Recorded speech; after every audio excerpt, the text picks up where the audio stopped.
सेतु। आज अगेन हम वही टॉपिक डिस्कस करेंगे जो हम पहले से चलते आ रहे हैं, 2 दिन पिछले जो हमने पढ़ा। सबसे पहले थोड़ा सा हम रिवाइज कर लेते हैं चीज़ों को।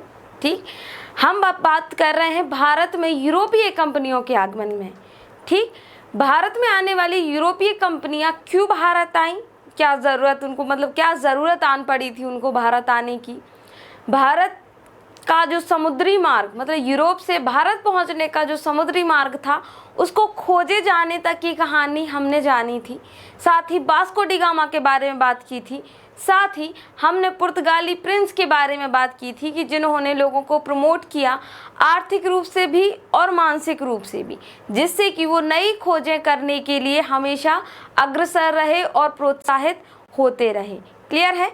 ये बहुत सारी चीज़ें हमने डिस्कस की हैं। साथ ही हमने सहारा मरुस्थल में पाए जाने वाले सोने की नदी के बारे में भी बात किया था, जो कि मिथक के रूप में कहा जाता था उस समय कि दक्षिण अफ्रीका में जो कि सहारा मरुस्थल जो रेगिस्तान है, वहाँ पर एक सोने की नदी बहती है। और इस नदी को जिसने भी कहा जाए कि खोज लिया या विजिट कर लिया या उस पर अधिकार कर लिया, वो संपूर्ण शक्तिशाली और सर्वशक्तिशाली माना जाएगा। ठीक, साथ ही व्यापार की उन सभी परिस्थितियों के बारे में भी हमने बात की कि जब यूरोप में, या कहा जाए कि वैश्विक स्तर पे हम बात करते हैं कि औद्योगिक क्रांति जैसी घटना हुई, जब बहुत ज़्यादा उत्पादन होने लगा, बहुत ज़्यादा मतलब उत्पादन अत्यधिक हुआ, लेकिन जब उपभोक्ताओं की कमी पड़ी तो कहीं ना कहीं लोगों को, जो वो लोग थे यूरोपवासी जो थे, उनको कहीं ना कहीं अपने माल को बेचने के लिए और अपने व्यापार को और बढ़ाने के लिए कहीं ना कहीं एक नए बाज़ार की आवश्यकता महसूस हुई। और इसी के परिप्रेक्ष्य में हमने बात की थी कि आवश्यकता आविष्कार की जननी होती है। क्लियर है? ये बहुत सारी चीज़ें हमने डिस्कस पहले भी की हैं और आगे भी समय समय पर हम करते चलेंगे। चलिए, उसके बाद हमने बात की थी कि भारत में यूरोपीय कंपनियां जो आईं वो कब कब आईं और कौन कौन सी थी। ठीक, थोड़ा सा सीक्वेंस फिर से जान लेते हैं। भारत में आने वाली कंपनियों का जब सीक्वेंस की हम बात करते हैं,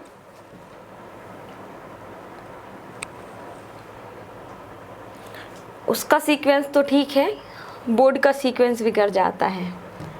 चलिए, सीक्वेंस की जब हम बात करते हैं तो सबसे पहले भारत आने वाली जो यूरोपीय कंपनी थी वो थी पुर्तगाली।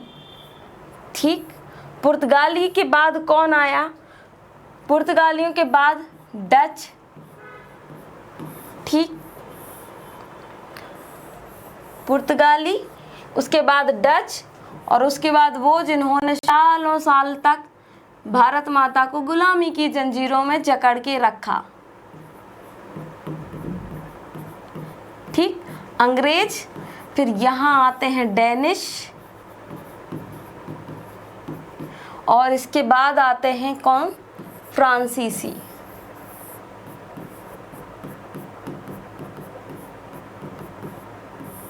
ठीक, तो ये सारा कालक्रम जो हम यहाँ पे लिखा है, इसी को इस क्रम में ही हम पढ़ते हुए जाएंगे। सबसे पहले हमने बात की पुर्तगालियों की। पुर्तगाल में जब हम बात करते हैं वास्को डी गामा की, वास्को डी गामा ने जो भारत पहुंचने का मार्ग खोजा, उसके बाद वहां के प्रिंस ने कुछ लोगों को अपना गवर्नर बना के भेजा। उन गवर्नरों के बारे में भी हमने बात की थी, पहला गवर्नर, दूसरा और तीसरा। ठीक, फ्रांसिस्को द अल्मेडा, अल्बुकर्क, और साथ में हमने बात की थी नीनो डी कुन्हा की। ठीक, ये तीनों के तीनों भारत में आए और इन्होंने अपनी सत्ता, कहा जाए कि पुर्तगाली सत्ता भारत में स्थापित करने का भरपूर प्रयास किया, लेकिन कहा जाता है कि सत्ता कभी किसी एक के हाथ में नहीं रहती। ठीक, उससे आगे की जो शक्ति होती है हमेशा उसको प्रतिस्थापित कर देती है, और यही चीज़ पुर्तगालियों के साथ भी हुई। ये भारत आए सबसे पहले भी और सबसे लास्ट में गए भी, ये भी हमने एक पॉइंट यहाँ पे देखा था। साथ ही हमने भारत में पुर्तगालियों की देन के बारे में बात की थी। हमने बात की थी फ्रांसिस्को द अल्मेडा के बारे में। ठीक, अल्फांसो एक आम के बारे में हम लोगों ने डिस्कस किया था। साथ ही भारत को तम्बाकू जैसी कहा जाए नशीले पदार्थों को देने के पीछे भी कहीं ना कहीं नाम पुर्तगालियों का आता है। भारत में प्रिंटिंग प्रेस की शुरुआत जो करने वाले थे वो भी पुर्तगाली थे। ठीक, हर चीज़ के दो पक्ष होते हैं, दो पहलू होते हैं, जैसे कहते हैं ना सिक्के के दो पहलू होते हैं, ऐसे ही सकारात्मक और नकारात्मक। जब हम सकारात्मक की बात करते हैं तो इन्होंने प्रिंटिंग प्रेस जैसी चीज़ें भारत को दी। साथ ही जब हम दूसरे परिप्रेक्ष्य में नकारात्मक रूप से बात करते हैं तो क्या दिया इन्होंने, तम्बाकू जैसे नशीले पदार्थ हमें दे के चले गए। क्लियर है। चलिए, इसके बाद ही हमने बात की थी कि गोवा को इन्होंने अपना संकेंद्रण बनाया। हमने मैप की भी बात की थी कि भारत का जो पश्चिमी क्षेत्र है ज़्यादातर ये यहीं पर संकेंद्रण इनका रहा। साथ ही सबसे पहले ये आए और सबसे बाद में गए। गोवा को 1961 में, कब, 1961 में भारत के राज्य के रूप में मिला लिया गया। इसके पहले तक यहाँ पे पुर्तगालियों का शासन था। सबसे पहले आए भी और सबसे पहले गए भी, इस चीज़ को आप हमेशा याद रखेंगे। क्लियर है। तो ये कुछ चीज़ें जो पुर्तगालियों के बारे में जाननी ज़रूरी थी, इसके बारे में हमने थोड़ी सी चर्चा फिर से कर ली। ठीक, एक और चीज़, भारत में ईसाई धर्म को लाने वाले सबसे पहले यही थे। इनका एक उद्देश्य भी था, व्यापार के साथ इनका जो उद्देश्य था भारत आने का, ये था ईसाई धर्म को भारत में प्रतिस्थापित करना। ठीक, हर व्यक्ति, हर समुदाय, हर धर्म के ये चीज़ें होती हैं कि लोग अपनी चीज़ों को विस्तारित करते हैं। ठीक, और उसी के परिप्रेक्ष्य में इनका ये उद्देश्य था कि भारत में आके ईसाई धर्म को फैला दिया जाए। लेकिन मगर अफसोस कि ये इस चीज़ में कामयाब नहीं हुए। क्लियर है। चलिए, तो ये तो हमने लास्ट जो पॉइंट डिस्कस किया था पुर्तगालियों के बारे में, ये था भारत में पुर्तगालियों की देन के बारे में। अगेन मैं रिपीट कर दूं, प्रिंटिंग प्रेस देने के पीछे, साथ ही भारत में तम्बाकू की खेती प्रारंभ करने के लिए, और साथ ही पुर्तगालियों ने कहा जाए बम्बई को दहेज में दे के ये चले गए थे अंग्रेज़ों को। ठीक, दहेज में देने वाली बात भी हम लोग डिस्कस करेंगे अंग्रेज़ों के बारे में जब हम बात करेंगे। बम्बई, पांडिचेरी और कलकत्ता जैसे शहरों की स्थापना के बारे में भी हम बात करेंगे। क्लियर है। लेकिन अभी हम सिर्फ पुर्तगालियों की बात करें तो इतना ही याद रखें कि इन्होंने दहेज में दे दिया था। क्लियर है। चलिए, अब हम बात करेंगे जो दूसरी कंपनी भारत में आई जो थी डच। ठीक, कौन सी कंपनी थी? डच। डच नीदरलैंड या हॉलैंड के निवासी थे। इसके बाद पुर्तगालियों के बाद डच ही भारत में आए। 1595 से 96 ईस्वी में कार्नेलियस हाउटमैन के नेतृत्व में प्रथम डच अभियान कहाँ पहुँचा? भारत में। और ये कहाँ पे पहुँचे? पूर्वी क्षेत्र में पहुँचे थे। जब हम पुर्तगालियों की बात करते हैं तो ये पश्चिमी क्षेत्र में संकेंद्रित रहे, अब ये पूरब की तरफ पहुँचेंगे और धीरे धीरे कहानी ऐसी आगे बढ़ेगी कि जो पूर्वी क्षेत्र जिसको बंगाल कहा जाता है, बंगाल जैसा समृद्ध एक सर्वशक्तिशाली कहा जाए, चाहे वो कृषि के रूप में हो, चाहे वो लोगों की मतलब जनसंख्या के रूप में हो या सत्ता के रूप में हो, ऐसे एक राज्य के विभाजन की कहानी भी हम आगे चल के पढ़ेंगे। ठीक, तो अभी तो कहा जाए कि शुरुआत पश्चिम से हुई है, लेकिन धीरे धीरे ये पूरब भारत के पूर्वी क्षेत्र में पहुंचेंगे। ठीक, ये है पश्चिमी क्षेत्र और ये पूर्वी क्षेत्र, यहाँ पहुँचेंगे और यहाँ से होते होते ये संपूर्ण भारत पर अपना आधिपत्य स्थापित कर लेंगे। कौन? यूरोपीय कंपनियाँ। क्लियर है। चलिए, किसके नेतृत्व में आया ये पूछा जाता है तो इस यहाँ पे फिर से स्टार चंदामामा उल्कापिंड जो चाहें आप लोग बना लें। कार्नेलियस हाउटमैन के नेतृत्व में डच अभियान भारत पहुँचा। ये क्वेश्चन पूछा जा सकता है कि जो डच कंपनियां थीं, डच कंपनी का नेतृत्व भारत में करने वाला व्यक्ति कौन था? तो आपको नाम याद होना चाहिए, हाउटमैन। ठीक, कौन? Cornelius Houtman. इसमें से कोई भी याद रहेगा, ऑप्शन दिखेगा तो आप फट से आंसर लगा देंगे। चलिए, 1602 ईस्वी में विभिन्न डच कंपनियों को मिलाकर United East India Company of Netherlands के नाम से जाना जाने लगा। कंपनी की देखरेख के लिए 17 व्यक्तियों का एक बोर्ड बनाया गया था। एक चीज़ आप यहाँ पे देखेंगे, दूसरे ही देश में रहने वाले लोग, दूसरे ही देश में आके अपने अपने लोगों को नियुक्त कर रहे हैं। कोई समितियां बना रहा है, कोई बोर्ड बना रहा है, कोई लोगों को कहीं जाए कहीं कहीं तो गवर्नर नियुक्त कर दिए गए, आगे चल के वायसराय, गवर्नर, जनरल गवर्नर, ये सारी चीज़ों को भारत में स्थापित करने का प्रयास किया जाएगा। और इसके साथ ही भारत जैसे देश में अपनी सत्ता स्थापित करने की भी कोशिश की जाएगी। ना सिर्फ कोशिश, ये कहा जाए कि ये जो कोशिश थी वो कामयाब रही और वर्षों वर्षों तक भारत क्या हो गया, गुलामी की जंजीरों में जकड़ा गया। क्लियर है? चलिए, 1602 में United East India Company of Netherlands के नाम से एक 17 व्यक्तियों का एक बोर्ड बनाया गया, जो कि भारत में किस लिए आया था? व्यापार के उद्देश्य से आया था।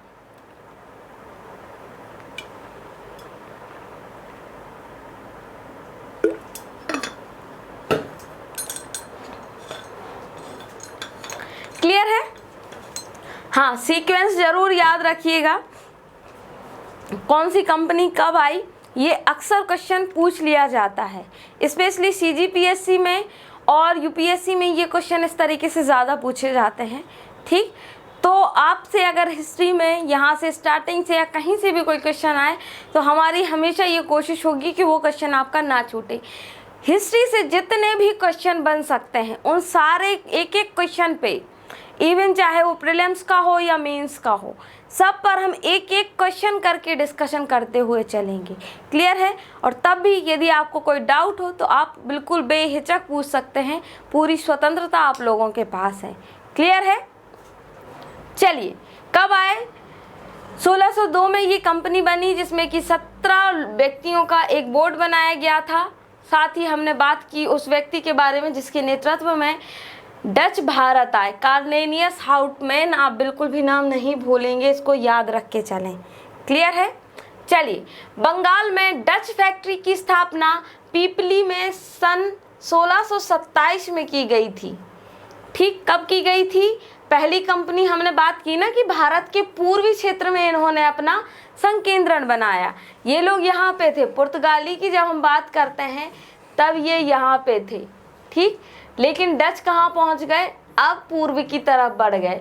ये रास्ता तो खोज ही लिया इनने, अब यहाँ से होते होते ये यहाँ भी पहुँच गए और यहीं से ये संपूर्ण भारत पर अपना आधिपत्य जमाने में सफल होंगे। ठीक, उस सफल होने के पीछे, उस संघर्ष को प्राप्त करने के पीछे की जितनी भी कहानियाँ होंगी, सारी कहानियों को हम इसी क्लास में डिस्कस करने वाले हैं।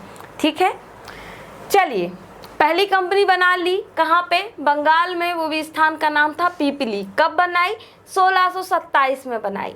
1653 में हुगली के निकट चिनसुरा में एक कोठी स्थापित की। कोठी मतलब कि एक स्थान, गोडाउन। कोठी, जहाँ भी शब्द आए इस चीज़ को आप याद रखिएगा। फैक्ट्री मतलब किसी चीज़ को बनाया जा रहा है, उत्पादन किया जा रहा है। लेकिन जब कोठी की बात आती है, कोठी मतलब कि सामान रखने के लिए जो स्पेस होता है, जिसको हम हिंदी में कहते हैं गोडाउन। ठीक, या भंडार गृह कह लो, एक तरीके से अपने सामान को लाके वो वहाँ पे रख लेते थे। ठीक, एक कोठी भी स्थापित कर ली। चिनसुरा में डच किले को गुस्तावुस फोर्ट के नाम से भी जाना जाता है। ये चीज़ को स्पेशली आप लोग ध्यान रखेंगे। ठीक, फिर से चंदा सूरज जो भी चाहें बना लें। डचों के द्वारा एक किला बनाया गया, कहाँ पे? चिनसुरा में। उसका नाम क्या था? गुस्तावुस फोर्ट के नाम से उसको जाना जाता था। अब जब भी कंपनियों का क्वेश्चन आए, भारत में यूरोपियों का क्वेश्चन आए, तो आपको थोड़ा सा दिमाग को अपने खुले रख के चलना है और इस चीज़ को याद से रख लेना है। जैसे अलमारी में कपड़े रखते हैं ना, ऐसी दिमाग का जो अलमारी है वहाँ पर भी इसको आप रख लेंगे। ठीक, किले का नाम क्या है? गुस्तावुस फोर्ट। क्लियर? चलिए, 1605 में मूसलीपट्टनम में प्रथम डच फैक्ट्री की स्थापना की गई थी। कब की गई थी? मूसलीपट्टनम में 1905 में इन्होंने 1605 में एक फैक्ट्री की स्थापना की। 1610 में डचों ने चंद्रगिरी के राजा के साथ समझौता करने में पुलिकट में क्या किया? एक अन्य फैक्ट्री स्थापित कर ली और इसे अपना मुख्यालय बना लिया।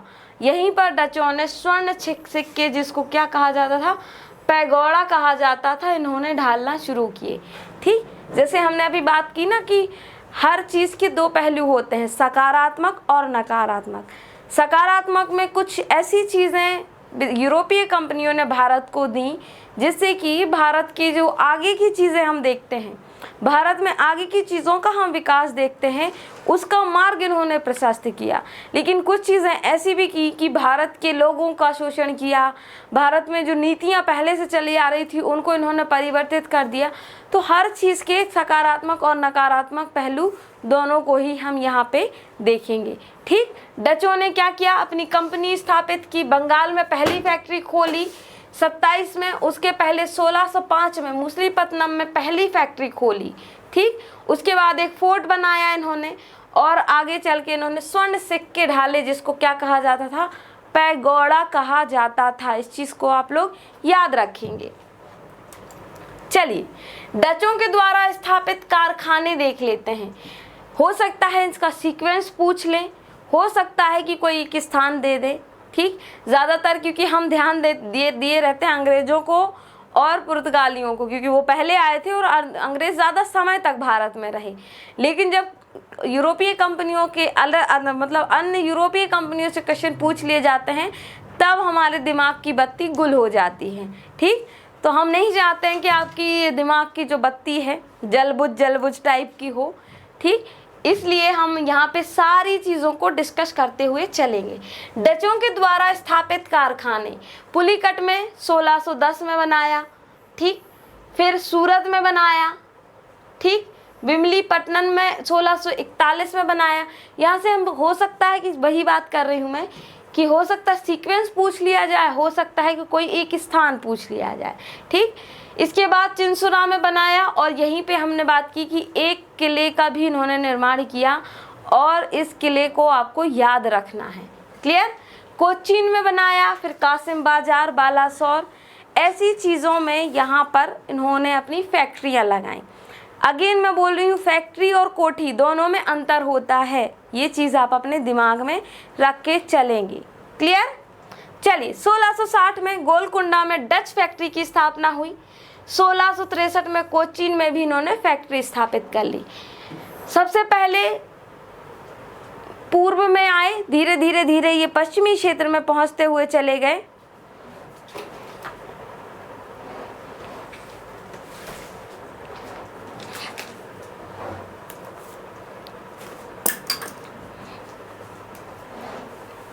चलिए, ठीक, तो डचों के द्वारा स्थापित जो कारखाने हैं इनके बारे में यहाँ पे हमने डिस्कस किया।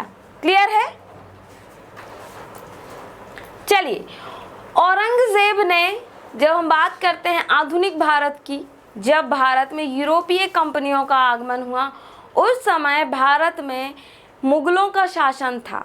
मुगल शासकों की जब हम बात करते हैं, अकबर, औरंगज़ेब और उनके बाद के जो आगने वाले जो पीढ़ियाँ रहीं वो कहीं ना कहीं अंग्रेज़ों के या तो संबंधित रहीं, क्योंकि भारत में आया जो व्यक्ति, यूरोपीय कंपनियों की जब हम बात करते हैं, किसके समय में आए, ये आए भारत में मुगलों के समय में। हम बात करते हैं अकबर की, जहांगीर की, औरंगज़ेब की, फिर बात करते हैं बहादुर शाह जफ़र जैसे शासकों की। तो इनके द्वारा भी कुछ ना कुछ कहा जाए इनसे इनके संबंध रहे हैं। कभी इन्होंने इनको फ़ायदा पहुंचाया तो कभी इतना नुकसान पहुंचाया कि अंतिम समय में एक मुग़ल शासक को बंदी बना के और ऐसी जगह पे भेज दिया गया जो कि उसकी मातृभूमि से भी कई कोस की दूरी पर था। क्लियर है? तो ऐसी चीज़ों को हम आगे पढ़ते हुए जाएंगे। क्लियर? औरंगज़ेब ने 1664 में डचों को क्या दिया, 1.5% पर वार्षिक पर पे चुंगी कर पे क्या दे दिया, बंगाल, बिहार और उड़ीसा में व्यापार करने का अधिकार दे दिया। और ये जो चीज़ थी ये सबसे बड़ी गलती थी। ठीक, क्या थी सबसे बड़ी गलती? कि इनको व्यापार करने का अधिकार दे दिया गया। कहीं ना कहीं जब कहते हैं कि लालच बुरी बला होती है, कई बार हम छोटे से लाभ के लिए बहुत बड़ा नुकसान का सौदा कर बैठते हैं। और वही नुकसान का सौदा यहाँ पे मुग़ल शासक औरंगज़ेब के द्वारा किया गया था। बंगाल, बिहार, उड़ीसा जैसे ऐसे प्रांत जो कि बहुत ज़्यादा समृद्ध थे, कृषि के लिए बहुत ज़्यादा जाने जाते थे, यहाँ की जनसंख्या बहुत ज़्यादा थी और ज़्यादातर कार्यशील जनसंख्या थी।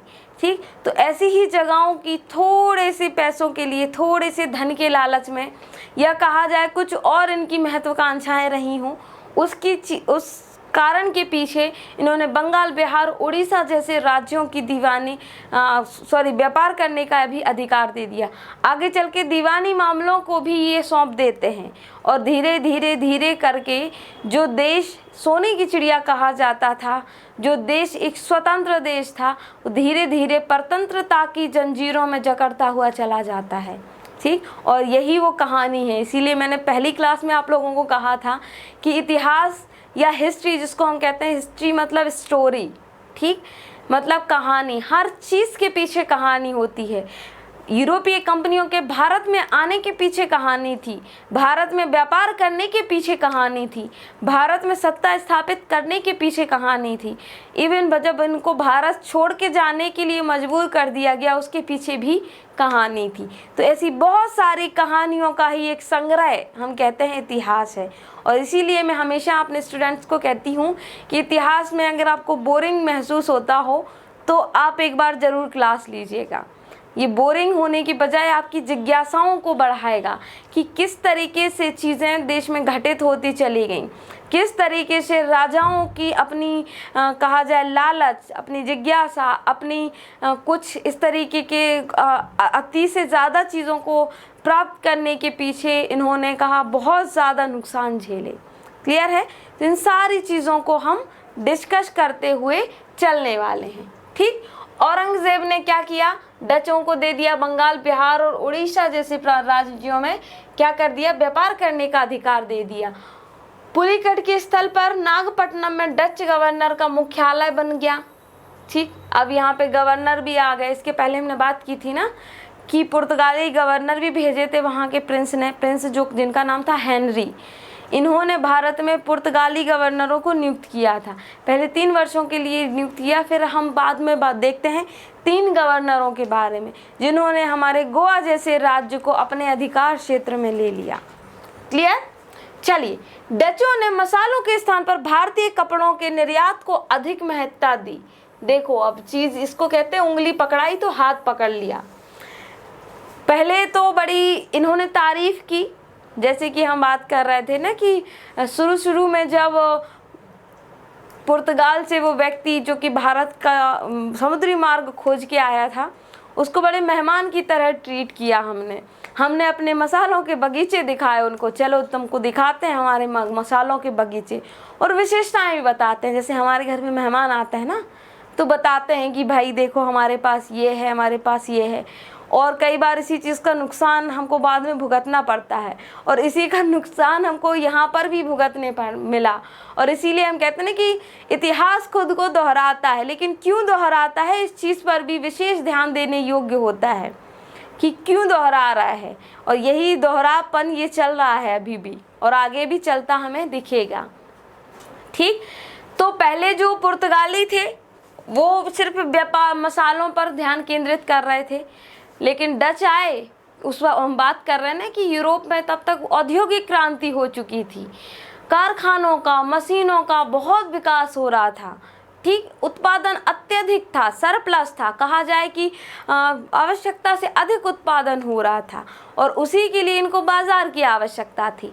और जिस समय की ये बात है, उस समय कहा जाए ये बंगाल वाला जो प्रांत था ना, बंगाल उड़ीसा, ये कपड़ों के लिए जाना जाता था। जैसे हम कहते हैं ना कि कोई जगह स्थान पे कपड़ा बहुत विशिष्ट बनता है। आगे चल के हम चीज़ों को भी पढ़ेंगे, कहाँ कहाँ पे इन्होंने फैक्ट्रियाँ स्थापित की। भारत में भी जब हम पढ़ते हैं ना कि अंग्रेज़ों के समय में स्थापित फैक्ट्रियाँ और स्वतंत्रता के बाद स्थापित फैक्ट्रियों के बारे में। ठीक, तो पहले ये सिर्फ मसालों पर केंद्रित थे, अब इन्होंने कपड़े भी निर्यात करना शुरू कर दिया। भारत में भारतीय वस्त्रों को निर्यात की वस्तुएं बनाने का श्रेय डचों को दिया जाता है। 1759 में अंग्रेजों से बेडरा बंगाल में युद्ध में डच पराजित हुए और इस पराजय में भारत से उनकी शक्ति को समाप्त कर दिया। हम एक ही बात बार बार डिस्कस कर रहे हैं कि एक सत्ता दूसरी सत्ता को प्रतिस्थापित कर देती है। ठीक, सत्ता कभी एक जगह स्थिर नहीं रहती है। कहते हैं बहुत मतलब चंचल होती है, ये किसी एक के हाथ में रह भी नहीं सकती। तो जैसे पुर्तगालियों ने पहले अपनी सत्ता स्थापित की, उसके बाद डच आए, ठीक, डचों के बाद अंग्रेज आए और अंग्रेजों से डचों का युद्ध हुआ और जब ये युद्ध में हार गए तो इनकी शक्ति से मतलब इन्होंने भारत छोड़ दिया कि छोड़ो भाई, कपड़े ही तो निर्यात करने से कहीं और देखेंगे।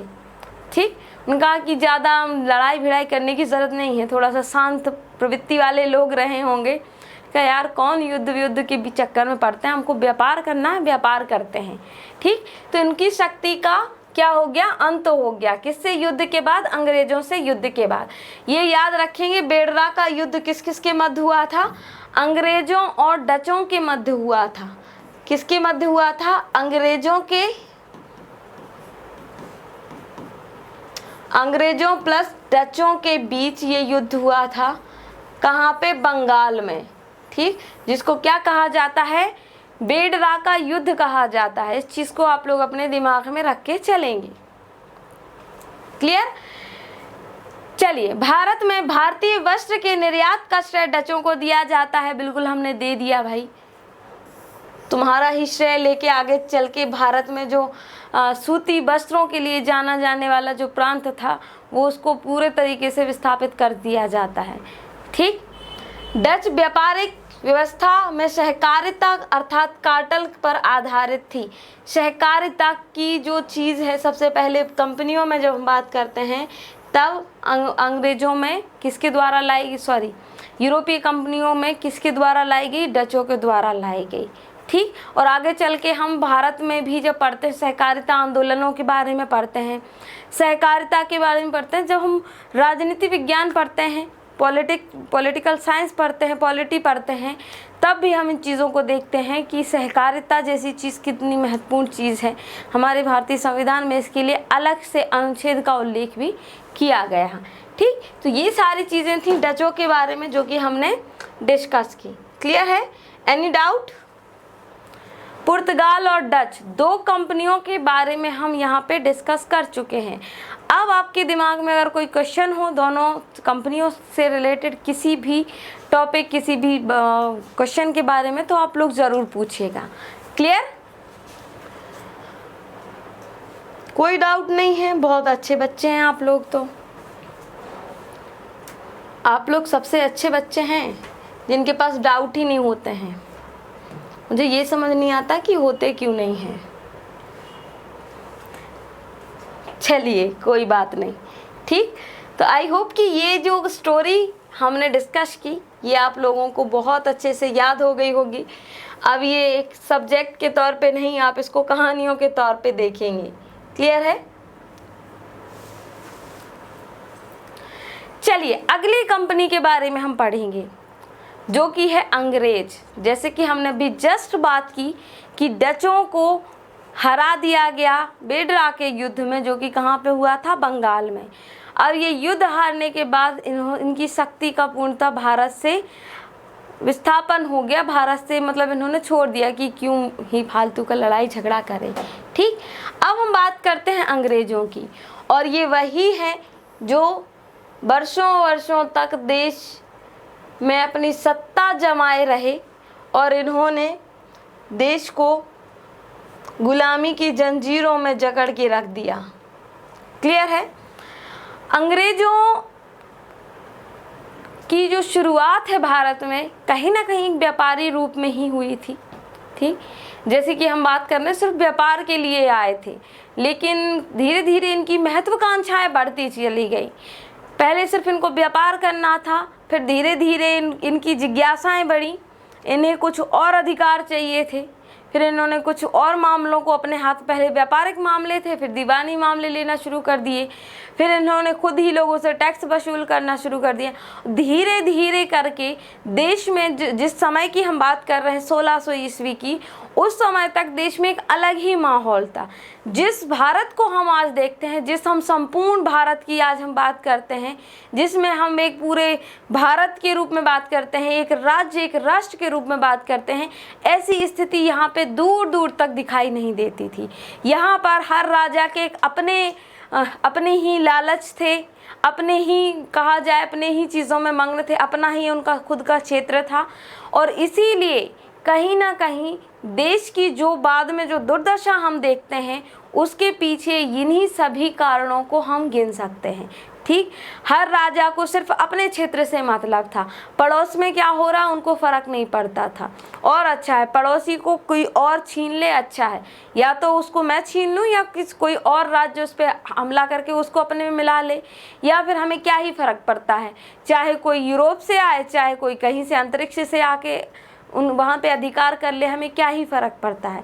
तो हम जब इस समय के भारत को देखते हैं तो जो देश था वो छोटे छोटे राज्यों में विभाजित था, और राज्य में हर राजा अपने और सिर्फ अपने हितों के बारे में सोचता था। जबकि कहते हैं कि जो शासक होता है वो अपनी प्रजा का प्रजापालक होता है। ठीक, प्रजापालक होने के साथ साथ उसका ये कर्तव्य बनता है कि वो अपनी जो जनता है उसका बहुत अच्छे से ध्यान रखे। ठीक, उनका शोषण ना तो करे और ना ही शोषण होने दे। लेकिन जब हम इस समय के भारत के राज्यों की बात करते हैं और राजाओं की बात करते हैं तो इन्होंने सिर्फ अपने हित को देखा। ये सिर्फ उस खुद के बारे में सोचते थे, अपनी प्रजा के बारे में सोचना भूल जाते थे। और इन्हीं चीज़ों को धीरे धीरे कहा जाए कि ये जो कमज़ोर पहलू थे, इनको देखते हुए, जानते हुए, समझते हुए अंग्रेज़ों ने इस चीज़ का फ़ायदा उठाया। और इस फ़ायदा को उठाते उठाते इन्होंने अपनी कहा जाए कि उस पराकाष्ठा पे लेके गए कि जब पूरे भारत में सिर्फ और सिर्फ एक ही सत्ता रह गई, और वो थी अंग्रेज़ी सत्ता। ठीक, पहले ये कंपनी के रूप में आए, लेकिन फिर ये एक शासक के रूप में भी यहाँ पे हमें दिखाई देते हैं। यहाँ पे हम पेपलासी के युद्ध से लेके बक्सर युद्ध और उसके बाद अन्य युद्धों के बारे में देखते हैं, जो कि भारत में किसी और कंपनी से भारत अंग्रेज़ों के युद्ध से जुड़े होते थे। साथ ही भारतीय राजाओं के साथ भी इनके युद्ध हुए। और वही राजाओं की जिस हमने बात की कि लालच और जो उनका जो सिर्फ खुद के लिए सोचना और खुद के हितों के बारे में सोचना, कहीं ना कहीं देश की जो दुर्दशा थी, देश की जो स्थिति थी, उसको बद से बदतर बनाते हुए चले गए। क्लियर है? चलिए अब अंग्रेज़ों के बारे में बात कर लेते हैं। इतने वर्षों हम पे शासन किया, तो जाहिर सी बात है कि इनके बारे में जान लेना भी थोड़ा सा आवश्यक हो जाता है। और इसीलिए एग्ज़ामिनर के दिमाग में भी एक क्रेविंग होती है। क्रेविंग समझते हैं ना आप लोग? ठीक, तो उनके दिमाग में भी ये बड़ा जिज्ञासा और क्रेविंग होती है कि क्यों ना इससे भी क्वेश्चन पूछ ही लिया जाए। ठीक, तो आए दिन एग्ज़ाम में इससे क्वेश्चन पूछे ही जाते हैं। ऐसा कोई भी एग्ज़ाम नहीं है जहाँ पे अंग्रेजी कंपनी के बारे में कुछ ना कुछ क्वेश्चन ना पूछा जाए। ठीक, चलिए अंग्रेज कब आए? तीसरे नंबर पे भारत में आए। पहले आए पुर्तगाली, फिर आए डच, और अब आए अंग्रेज। ठीक, थोड़ी बहुत जो उन्होंने जो कहा जाए कि उन्होंने इतना कुछ देश का कुछ भी नहीं बिगाड़ा, सिर्फ व्यापार की चीज़ों पे उन्होंने ध्यान दिया। और अगर थोड़ा बहुत इतने प्रभावित किया है भी तो थोड़े बहुत राज्यों को। ठीक, जैसे गोवा जैसे राज्य की हम बात कर रहे हैं कि पुर्तगालियों ने अपने आधिपत्य में ले लिया। लेकिन अंग्रेज़ों की महत्वाकांक्षाएं बहुत ही ज़्यादा आगे बढ़ चुकी थी। बहुत आगे बढ़ते बढ़ते संपूर्ण भारत को अपने आधिपत्य में लेने का इनका जो कहा जाए कि जो मन मस्तिष्क में वो सपना था, उनको न सिर्फ इन्होंने देखा बल्कि इन्होंने उसको पूरा भी किया। ठीक, इवन 1947 तक देश को अंग्रेज़ों की इसी गुलामी में जकड़ा रहना पड़ा। क्लियर?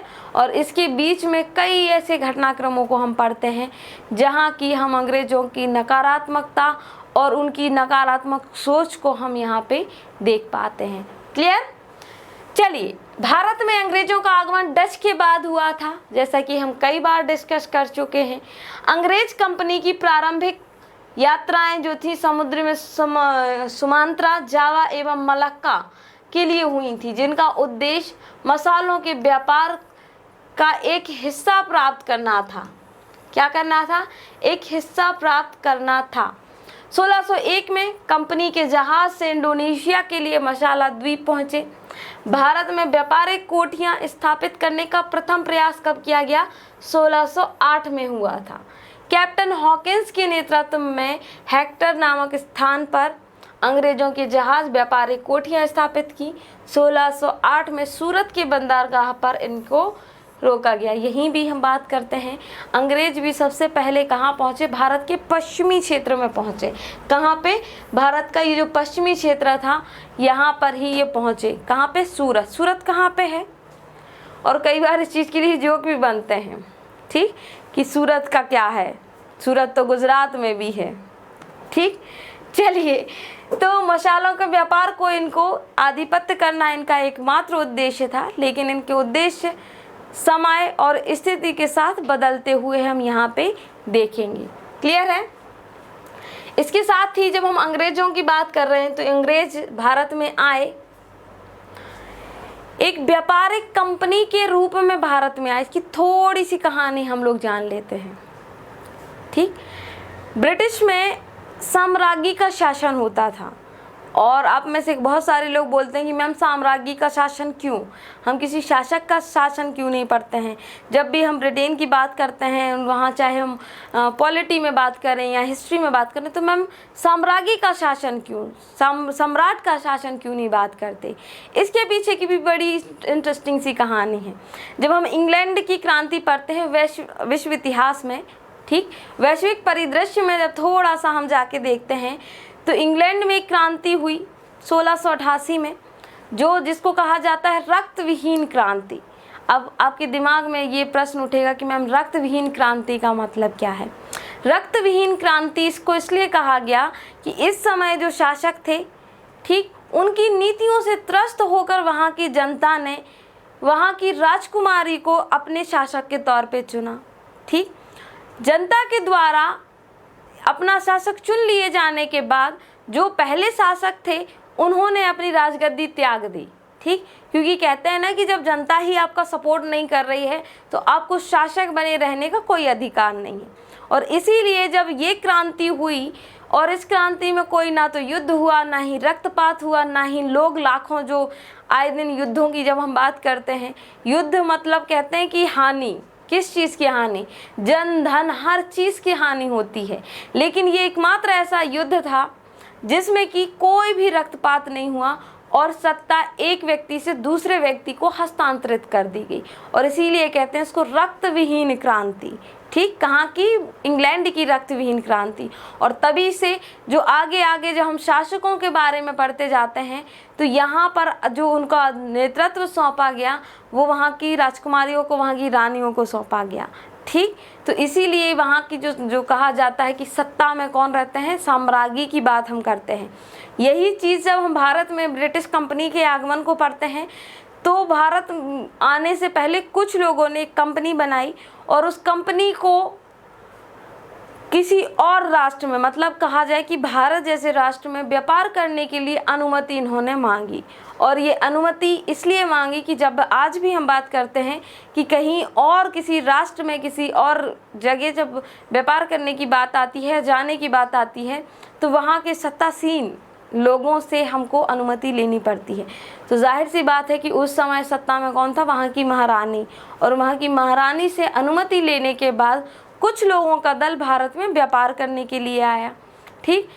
धीरे धीरे इन व्यापार को अपने आगे बढ़ाया, लेकिन जैसे ही उन्होंने यहाँ की ऐसी परिस्थितियाँ देखी और उन परिस्थितियों को जैसे जैसे ये आगे अपने पक्ष में लाते चले गए, और धीरे धीरे इतना रोष लोगों के अंदर भर गया, कहा जाए कि इन्होंने जो नीतियों का पालन किया, जो नीतियां बनाई, जो इन्होंने कार्य किए, वो कहीं ना कहीं जनता को सिर्फ और सिर्फ शोषित करने के लिए थे। और इसीलिए जनता के द्वारा कुछ ऐसी चीज़ों के बारे में हम पढ़ते हैं, हम जिसको कहते हैं 1857 का विद्रोह, ठीक। 1857 का विद्रोह, ये ऐसी घटनाओं को भी हम यहाँ पे परिणति के रूप में देखते हैं। क्लियर है? तो ये सारी चीज़ें हम यहाँ पे पढ़ने वाले हैं। अंग्रेज़ों के बारे में बहुत कुछ है जानने के लिए, समझने के लिए, और बहुत कुछ है जो हमें एग्ज़ाम में पूछे जाने योग्य दिखाई देता है। ठीक, तो इसलिए ये टॉपिक बहुत इम्पोर्टेंट हो जाता है। और साथ ही इतिहास तो इम्पोर्टेंट है ही, हमेशा से क्वेश्चन इतिहास से आते रहे हैं परीक्षाओं में। ठीक, चलिए, हॉकिंस प्रथम अंग्रेज था जिसने समुद्र रास्ते से भारत की भूमि पर कदम रखा था। ये चीज़ आप लोग याद रखेंगे। आगे चल के हम हॉकिंस को देखेंगे कि जब हम बात कर रहे हैं ना मुग़ल साम्राज्य की, कि जिस समय यूरोपीय कंपनियों का भारत में आगमन हुआ, उस समय देश में क्या था, मुग़लों का शासन था। 1500 ईस्वी में हम बात करते हैं, 1526 से भारत में मुग़लों का शासन की स्थापना की बात करते हैं, जबकि बाबर ठीक पहली बार भारत में आता है और भारत में कुछ युद्ध लड़ता है, और युद्धों को लड़ने के बाद भारत में अपनी सत्ता स्थापित कर लेता है, और इसके बाद धीरे धीरे इनके उत्तराधिकारी भारत में आते जाते हैं। क्लियर है? चलिए, हॉकिंस प्रथम अंग्रेज था जो कि समुद्र के रास्ते कहाँ पे आया, भारत में आया। हॉकिंस जो तुर्की भाषा बोल सकता था, अकबर के नाम जेम्स का पत्र लेकर मुग़ल बादशाह जहांगीर के दरबार में पहुंचा था। क्लियर है? किसके दरबार में पहुंचा था? जहांगीर के दरबार में पहुंचा था। ये चीज़ आपको याद रखनी है कि मुग़ल शासकों के दरबार में आने वाला पहला अंग्रेज कौन था, ये क्वेश्चन पूछा जाता है। ठीक, कौन था? इसका नाम था हॉकिंस। हॉकिंस का कुकर नहीं, हॉकिंस व्यक्ति का नाम था। ठीक, किसके दरबार में आया था? जहांगीर के दरबार में आया था। क्या लेके आया था? पत्र लेके आया था। किसका? जेम्स का पत्र अकबर के नाम लेके आया था, और ये तुर्की भाषा बोल सकता था। और यहाँ पे स्पेशली लिखा है तुर्की भाषा बोल सकता था।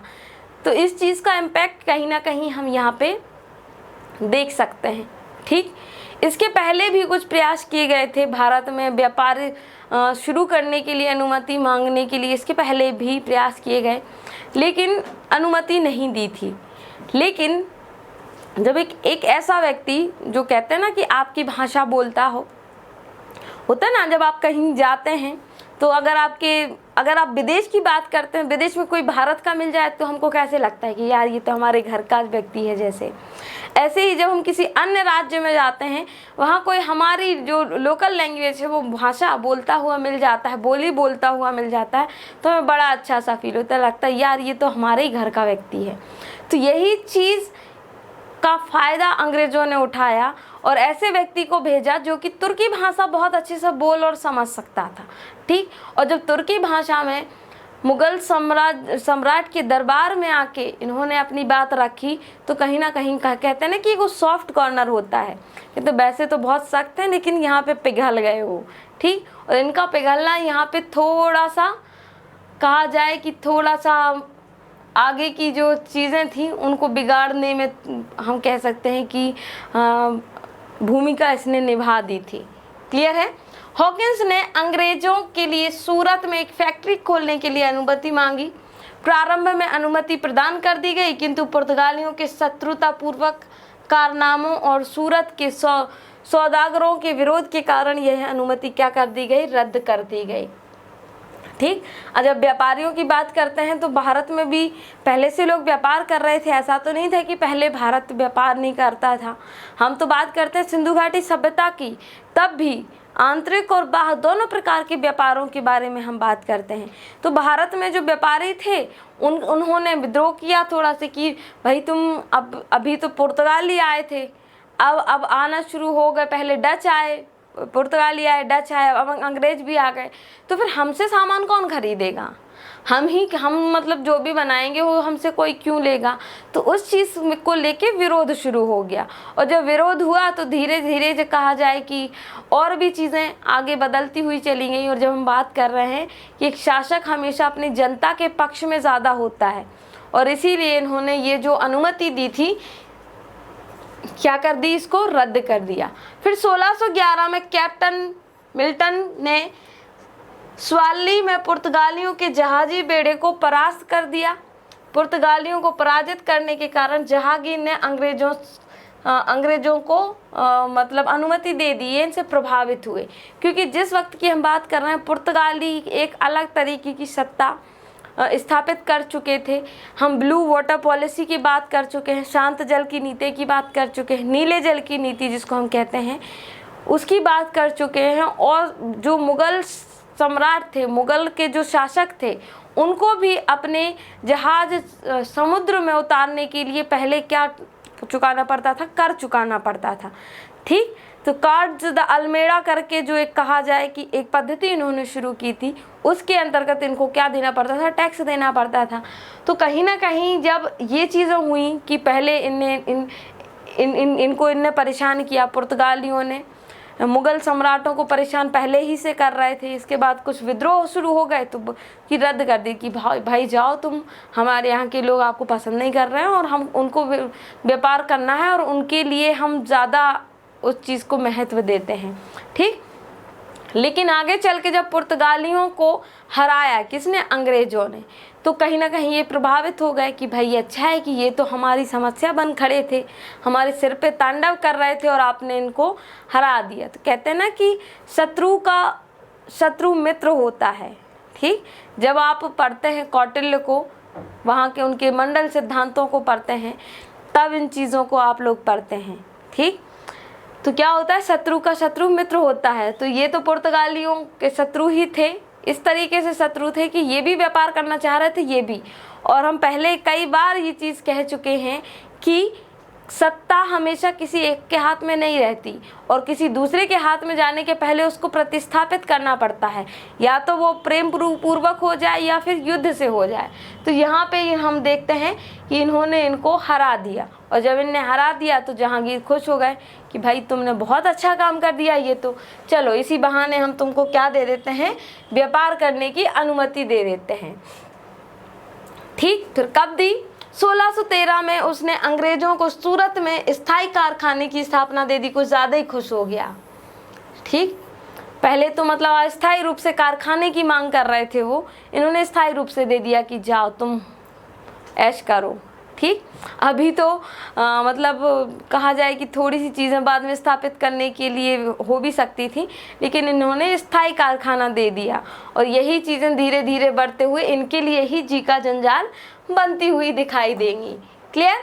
इसके पहले 1611 में मछलीपट्टनम में, जिसको कहते हैं मछलीपट्टनम में, अंग्रेजों ने एक व्यापारिक कोठी स्थापित की थी।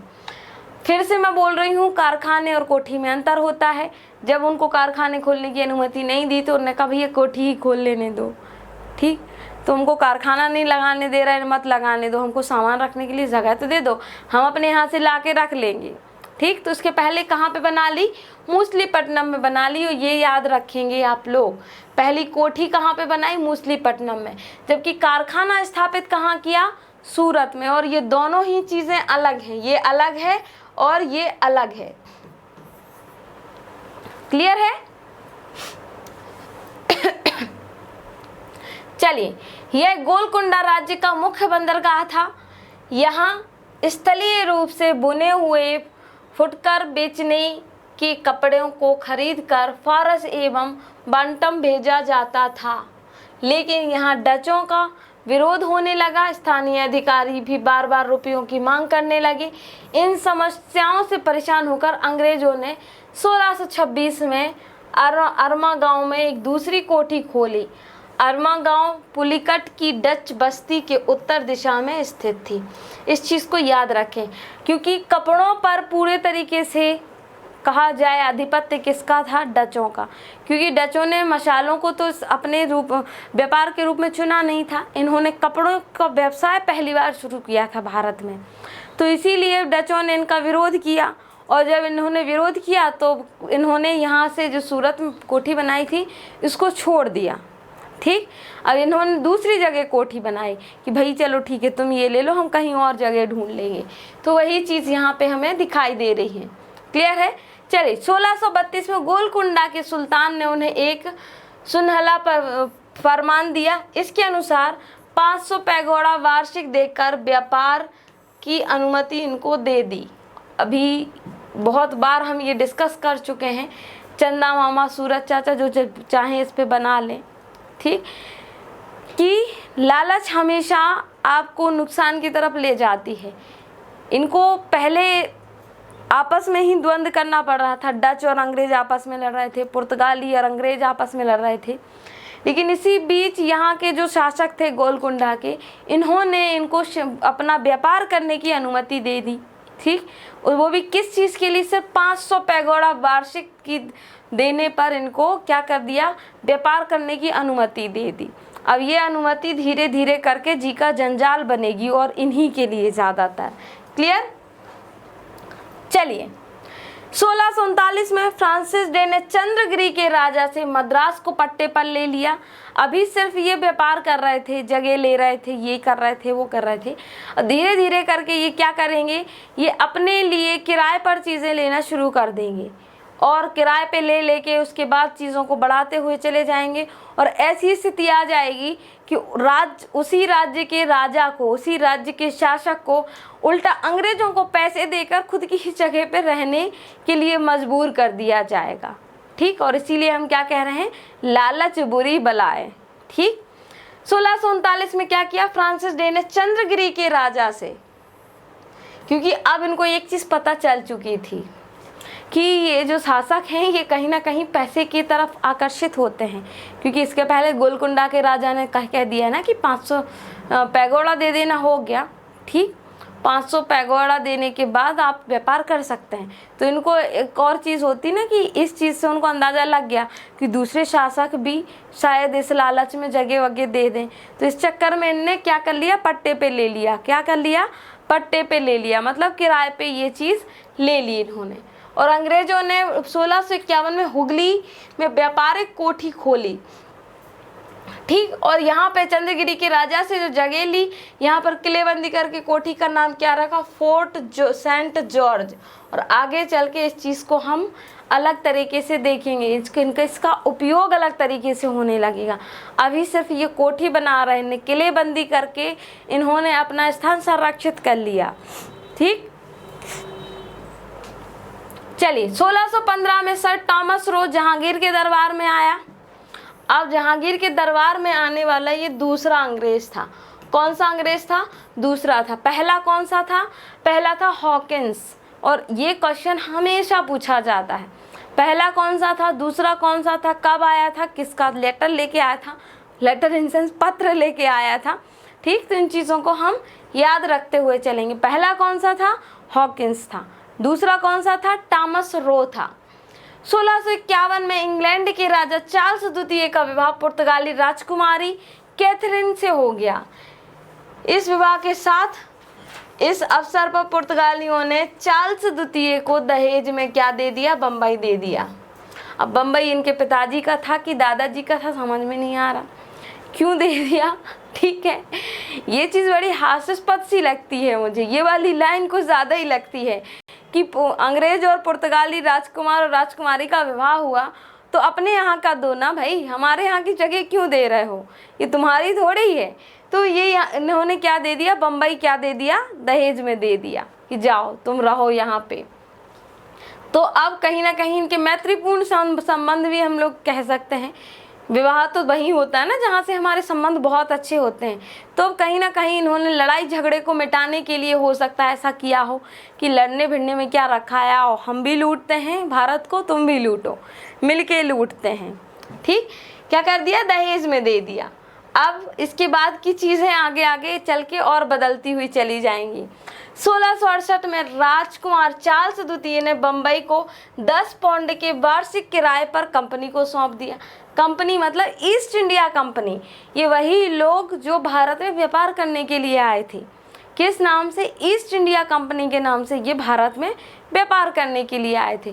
अब कंपनी तो अपने लिए जगह वगैरह ढूंढ ही रही थी। इसी बीच में राजकुमार और राजकुमारी का विवाह हो गया और विवाह के लिए इन्होंने इनको क्या दे दिया? बम्बई दान में दे दिया। लेकिन इनको लगा कि भैया करना ही क्या है हमको, होता ना कि दान की चीज़ के लिए कौन केयर करता है, वो एक अलग चीज़ है कि आज दान दहेज के लिए कुछ ज़्यादा ही चीज़ें देश में हमें दिखाई देती हैं। ठीक, हम जिस समाज में रहते हैं कहीं ना कहीं जिसको एक जगह हम पढ़ते हैं कि दहेज अभिशाप है, वहीं दूसरी ही जगह हम ये भी देखते हैं कि दहेज के बिना कैसी चीज़ों को परिवर्तित कर दिया जाता है और किस तरीके से समाज में चीज़ों को, लोगों को मैनिपुलेट किया जाता है। क्लियर है? चलिए, तो 1668 में राजकुमार ने क्या कहा कि भैया ये तो हम कुछ काम की तो है नहीं, दे देते हैं, कुछ पैसा ही मिल जाएगा। तो 10 पाउंड के वार्षिक किराए पर किसको दे दिया? कंपनी को दे दिया। 1669 से 77 तक बम्बई का गवर्नर कौन रहा? गेराल्ड आंगियार रहा, और इसी को क्या कहा जाता है? बम्बई का संस्थापक कहा जाता है। और यहाँ मैं कहूँ कि सनी भी आप बनाना चाहो अगर, चंदा मामा सूरज चाचा के बाद तो बना लो, क्योंकि ये क्वेश्चन हमेशा पूछा जाता है कि बम्बई का वास्तविक संस्थापक कौन है। तो आपको याद रखना है गेराल्ड आंगियर को भारत में बम्बई का संस्थापक कहा जाता है। ठीक, हुगली के बाद अंग्रेजों ने कासिम बाजार, पटना और राजमहल में अपने कारखाने खोले। अब इस चीज़ को आप लोग याद रखेंगे कि जिस समय की हम बात कर रहे हैं 1600-1700 के बीच की बात, इस समय जो भारत था, भारत का ये वाला जो क्षेत्र था जिसकी हम बात कर रहे हैं, बहुत ही समृद्ध प्रांत था, पूर्वी क्षेत्र, बंगाल, बिहार, उड़ीसा, और यहीं के जो मेन जगह थी जिसको कि कहा जाता कासिम बाजार, जो कि बंगाल में था। ठीक, पटना और राजमहल, यहाँ पर कारखाने स्थापित कर दिए गए। अब धीरे धीरे करके कारखाने स्थापित करने के साथ ही धीरे धीरे ये चीज़ें बदलती जाएंगी। अभी सिर्फ व्यापार कर रहे हैं, अभी सत्ता भी करेंगे। ना सिर्फ सत्ता करेंगे बल्कि लोगों का शोषण भी बहुत बड़े पैमाने पर ये करना शुरू कर देंगे। ठीक, 1698 में तत्कालीन बंगाल के सूबेदार अजी मुशान के द्वारा कंपनी ने 3 गांव, कौन कौन से? सुतानती, कालिकाता, ठीक, और गोविंदपुर की जमींदारी 1300 रुपये में प्राप्त कर ली। ठीक, अभी सिर्फ उंगली पकड़ी थी, अभी हाथ पकड़ेंगे और उसके बाद आपको पूरा का पूरा निगल जाएंगे। जैसे एक अजगर होता है ना, वैसे ही ये धीरे धीरे करके आपको निगलते हुए चले जाएंगे। अभी सिर्फ व्यापार कर रहे थे, फिर सत्ता भी, अभी तो जगह मांग रहे थे, फिर धीरे धीरे करके इन्हें रेंट पे लेना शुरू कर दिया। अब धीरे धीरे क्या करना शुरू कर दिया इन्होंने? अपनी फैक्ट्रियों को बढ़ाना शुरू किया। क्लियर? इसके बाद ये जगह स्थापना करना शुरू कर देंगे जिसमें कि हम बहुत बड़े बड़े नाम सुनते हैं, जैसे कि बम्बई की बात करते हैं, कलकत्ता की बात करते हैं, पांडिचेरी की बात करते हैं। ऐसी जगहों की स्थापना करना भी ये कंपनियां शुरू कर देंगी। क्लियर? चलिए, 1300 रुपये में, मात्र 1300 रुपये में 3 जगह की इन्होंने ज़मींदारी ले ली। इसे मिलाकर हम बात करते हैं जिसको आज कलकत्ता, अब जिसका नाम हो गया है कोलकाता। ठीक, 3 जगहों का नाम जिनकी बात हम करते हैं, सुतानती, कालिकाता और गोविंदपुर, इन तीनों को मिला के क्या बना दिया गया? कलकत्ता बना दिया गया। कलकत्ता बना दिया गया, जिसको वर्तमान में क्या कहा जाता है? वर्तमान में कोलकाता कहा जाता है। कोलकाता। ठीक, इसकी स्थापना हो गई। अब जब हम बात करते हैं कि कोलकाता की स्थापना किसने की, इसकी बात कर लेते हैं। ठीक, 1700 ईस्वी तक जॉब चौरनाक ने इसे विकसित कर दिया और कलकत्ता का जो आज हम जिस रूप में कलकत्ता को देखते हैं, इसके वास्तविक स्वरूप में इसको ला दिया। और कलकत्ता में फोर्ट विलियम, अंग्रेजों द्वारा किलेबंद चौकी की स्थापना की। इसके प्रथम अध्यक्ष कौन बने? Sir Charles Eyre. और 1774 में से 1951 तक ब्रिटिश भारत की राजधानी रही। इस चीज़ को हम लोग याद रखेंगे। और एक जो चीज़ हम बात कर रहे हैं ना कि स्थापना करने की, जिसमें कि बम्बई जो कि दहेज में दे दिया गया, कलकत्ता जो कि देश का आज बहुत ही बड़ा और समृद्ध स्थान माना जाता है, उसके बाद आता है पांडिचेरी। तीनों जगह की स्थापना कहीं ना कहीं यूरोपीय कंपनियों के द्वारा की गई। क्लियर है? तो एक तो हमने बात की बम्बई के बारे में, दूसरा बात किसकी कर रहे हैं हम, कलकत्ता के बारे में। कलकत्ता का संस्थापक का जब नाम आता है तब आपके पास उत्तर होना चाहिए जॉब चौरनाक का। किसका, जॉब चौरनाक। दो चीज़ें हमने आज पढ़ी, एक तो बम्बई का संस्थापक, ठीक, आंगियार, और दूसरा आंगियार मतलब गेराल्ड आंगियार, और दूसरा कलकत्ता के संस्थापक जिसको कि कहा जाता है जॉब चौरनाक। और यहाँ से क्वेश्चन हमेशा पूछे जाते हैं, ठीक, तो इसको नज़रअंदाज करने की कोशिश आप लोग नहीं ही करेंगे, ऐसी मैं आप लोगों से आशा करती हूँ। क्लियर है? चलिए, तो आज हमने बात की डच कंपनी के बारे में और अंग्रेजी कंपनी के भारत में आगमन के बारे में, और अभी बहुत कुछ बच गया है जो हम अंग्रेजी कंपनी के बारे में पढ़ने वाले हैं, ठीक। साथ ही आने वाली कंपनियों के बारे में बात करेंगे, डेनिश की बात करेंगे, फ्रांसीसियों की बात करेंगे, और फिर भारत के उस युग की बात करेंगे जब भारत, जिसको सोने की चिड़िया कहा जाता है, उस सोने की चिड़िया को एक पिंजरे में बंद कर दिया गया। क्लियर है? तो मिलते हैं अपनी इन्हीं कहानियों के साथ अगले लेक्चर में। तब तक के लिए बाय बाय। पढ़ते रहिए, रिवीजन करते रहिए और अगली क्लास को देखना ना भूलें। क्लियर है? चलिए मिलते हैं नेक्स्ट क्लास में। Bye bye, have a nice time.